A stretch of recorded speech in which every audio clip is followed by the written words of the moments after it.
ladies and gentlemen, Panzer here, and finally, welcome to Ghost Recon Wildlands. It has taken quite some time, and we're finally here. So, I thought we'd begin with a simple guide. So, obviously, as you can see in the title anyway, this is a pilot's guide. So, obviously, if you've just started playing this game, and you've picked up a helicopter, you might have found the controls are a little bit strange. I mean, how are helicopters so slow? I mean, you hold the WAS and D keys, and it doesn't seem to really even move. Well, that's because the helicopters control in a very peculiar fashion, and it's a way that sort of makes sense if you understand how helicopters work in the real world. So, basically what's happening here is when I move using the WASD keys, all that's happening is I'm tilting the rotors. And that on its own, within limits, doesn't really do a hell of a lot. You do need a little bit more pitch and roll in order to make things happen. So, just running through the basic controls. We already know that WASD controls your cyclic or your movement in this direction. Bizarrely, helicopters can't actually strafe in this game. But, if we were to hit Control or Shift, we have then our altitude control. And this functions as a throttle as well. So, if I hold Shift, I go up. But now if I hold Shift and W, I start to pitch down a lot more than I normally would, and if I continue doing this, the helicopter sort of levels and then continues pitching down, and I start losing altitude really quickly. And you might be wondering, why does this even happen? If I'm holding the throttle to go up, I should be increasing in altitude. Why am I losing altitude and that much altitude at that? Well, the helicopter actually has two states, so with the WAS and D key, this is what you would consider your hover, or slow state, if you will. This is where the helicopter moves at a basic cruising speed, and this is useful for scouting or sniping. If you want to use your helicopter as a sniper platform, then this is the most stable platform that you can do that with. It moves very slowly and gives you level flight for when your teammates need to shoot enemies far away. However, it's not particularly useful for chasing down convoys, for example, or even getting around quickly, simply because this moves even slower than that van down there on the road. As you can see, with this movement style, we are actually getting left behind by what is essentially an ice cream van. And of course, this thunder and lightning is the perfect weather for flying around in. So, how do we begin flying around? Well, of course, hold Shift and W, and you'll see the helicopter pitch forward. And then it levels out, and then it pitches forward again. And that is where you are now in level flight mode. You can see the rotor blades are sort of slightly pitching forward, yet the helicopter has achieved a level flight. Now, if I continue holding Shift and release W, we end up in forward flight. Now, I have the HUD turned off, so I might actually get shot at the moment for doing this. Now, if we turn by holding A or D down, we end up losing a little bit of altitude. Not too severe, but it gives us this smooth, sweeping turn with quite significant roll. You can see we're almost 90 degrees here. And that's very useful for turning around mountains and dodging enemy fire, but not very useful for shooting. In fact, if any of our teammates would like to take a shot at that angle, they'd really need some strong arms to be firing at a near vertical angle. So, this is really just the movement style that we use for speed. So, to pitch up and down, we are now using W and S, and that is different to how it would be in the hover mode, where that is simply forward movement. So in this case, now you're flying it more like a fixed-wing aircraft. By pitching down using W, we can then lose altitude, and holding S will allow us to gain altitude again. Now, we continue in this forward flight mode until I release the Shift key. At that point, the helicopter rocks back and attempts to slow down. It'll gradually slow down until it reaches a hover again, or we can hold S to slow it down very quickly, and then release until we've come to a full stop. So that's really how flight works in this game at a very basic level. In fact, the hover in this game is actually very, very useful. One thing to bear in mind, of course, that you will be using helicopters quite a lot given the size of the game, and this is probably one of the fastest ways of getting around, barring using an actual propeller aircraft. So, a helicopter is probably the fastest way to get around Bolivia that is, well, not on the road, so we can go literally as the crow flies. But hopefully this gives you that sort of basic understanding of the flight controls. The next thing as well is how to dodge missiles. Now, I don't have a SAM sight handy in this case, but you will see SAM sights in the later stages of the game. And one thing that I did test during the open beta, and you can actually see this, I believe, in some of the videos that will be coming out probably at a later date. But basically, to dodge missiles, you have to understand where the missile is coming from. Missiles themselves are very fast, but they don't turn particularly well. So if a missile is fired on my right here, I need to turn this way and around it to make the missile curve and turn after me.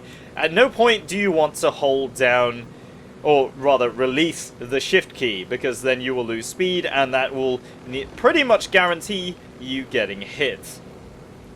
So you do want to avoid getting hit by missiles, since these small scout helicopters are pretty much an instant kill for one of those. I'm not too sure about the Black Hawks, the larger transport helicopters. They tend to be a little bit more durable, but in general you don't want to get hit by a missile anyway. Now, one thing to bear in mind when it comes to sort of turns in the sort of forward flight mode is that when you turn in this mode, you are going to make quite a wide turn. In fact, you can go around entire villages by doing this sort of turn. So you do want to avoid doing that if you are in combat and trying to avoid an obstacle such as a mountain.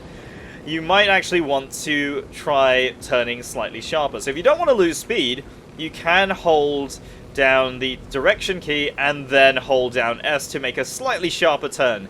It will cause you to drift outwards slightly, but it will allow you to hook in a little bit faster. In addition, if you really need to make a sharp turn, you can hold down A or D and then simply release the shift key, and you will do a quick turn like this, and then you can go back to forward flight by holding down shift and moving forward again. So that's something to bear in mind, that the helicopter basically works kind of like a typical VTOL aircraft. You've got your forward flight mode and you've got a hover mode that it sort of switches between by simply holding shift and moving around. Now, the last thing I want to touch on is guns. And that's going to be another tricky one, so hold on one moment while I get myself a helicopter that has guns.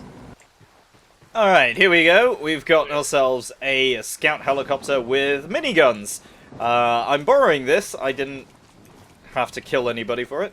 No, that's definitely not a thing. Right, so this is one of the variants of the smaller helicopter that we have, which is armed with miniguns. The other variant has a couple of rocket pods attached to it, which are a slightly trickier one to use. And we also have the similar variants of the Black Hawk as well. So these MD500 AH6s, or whatever you want to call them, this base model with the miniguns is probably the one that you're going to see more commonly. The one with the rocket pods, while it does exist at the middle stages of the game, is not something that's going to be particularly common until much later on. So I've left the HUD on for this one, just so that you guys can see kind of what's happening here. Now, apologies if you hear any noise in the background. There are still renovations going on in the apartment downstairs. So, first things first, aiming the guns. Now, as far as I can tell, and I'm just going to quickly check to make sure, as far as I can tell, there are no crosshairs. Yep, I've had a look, and I can confirm that there are no crosshairs, which is weird because occasionally when you get into this helicopter, you will see an aiming marker appear that looks very, very different to what you might normally be used to. So, yeah, there is no real way of aiming the gun. So the way to aim it is sort of estimate where the center of the aiming circle is, actually. So we can see where the guns actually are, and the aiming point is roughly where that spotlight is. in a sort of straight line. There is a fair amount of bullet drop over distance, but it's far greater than what you might expect with your assault rifles or machine guns. So you can hit something pretty far away. The only tricky part is getting the nose to point at the target. So if we just use this set of power lines on the ground here as a guide, and I'm probably going to have to brighten the footage for this, but basically the way I normally do this, and this is the way I've gotten it to work, is to pitch down by holding shift and then firing off the miniguns, and then as the nose begins to rise again, you release. So you do have to hold and fire to spin the guns up, but that allows you to hit a very small area. The other way you can do this is also, and I'm going to make sure I don't attract any attention by doing this, is go a little bit higher, and then pitch forward, same as you would go towards level flight, and then allow the helicopter to settle, and then wait for it to pitch down more, fire, and then just tap the W to control the pitch, and then hold S to pull back out of it. So you're doing this sort of swooping motion and strafing in a straight line. That's just one way of doing it. Now, of course, it is nighttime, so I'm going to have to wrap the video up very soon, since you're probably not going to be able to see anything unless I do it with night vision on. But this is just the way that I've managed to perform this maneuver. Now, there is a little helicopter over there belonging to Unidad, so just to sort of demonstrate what I'm sort of talking about anyway with this maneuver is if we line up for the shot like so, and thankfully the Santa Blanca colors allow us to have this nice little black stripe which allows us to aim the overall helicopter, is just pitch forward again and fire, and you can see the shots went right over that target and allow us to then turn around and perform the maneuver again. So this is the sort of way that I've learnt how to do it, and I can just pull like this and then pull back up again, and we can perform this maneuver over and over again. Now this of course works with the AI teammates as well. They're able to perform assault orders while you are doing this as well. But overall, this is one way that I've managed to get it working. I hope that they improve this system a little bit to allow for aiming of the guns in a more predictable fashion. But for now, this is kind of what we have to work with. Now, one thing is that I've noticed that the guns don't produce hit markers very reliably. Because of the splash area of the miniguns, you may end up hitting targets and killing them without actually having any feedback from the game that you are actually doing that. So you can see over there, I've clipped the ground a little bit, but I have managed to hit the targets in that area. There were a couple of Unidad soldiers there, and now they're all dead. But the helicopter, I think, is badly damaged as a result. But yeah, the cartel are now going to start chasing after me, so I'm going to have to wrap this video up here. So hopefully this gives you a good idea of how to make better use of the helicopters in Ghost Recon Wildlands. If you enjoyed the video and you want to see more guides, don't forget to leave a like and comment down below with what you would like to see in the next video. If you have any questions about Ghost Recon Wildlands, don't forget to leave them down in the comments below, and of course subscribe if you're new to the channel. My name is Panzer, thank you very much for watching, and I'll see you next time.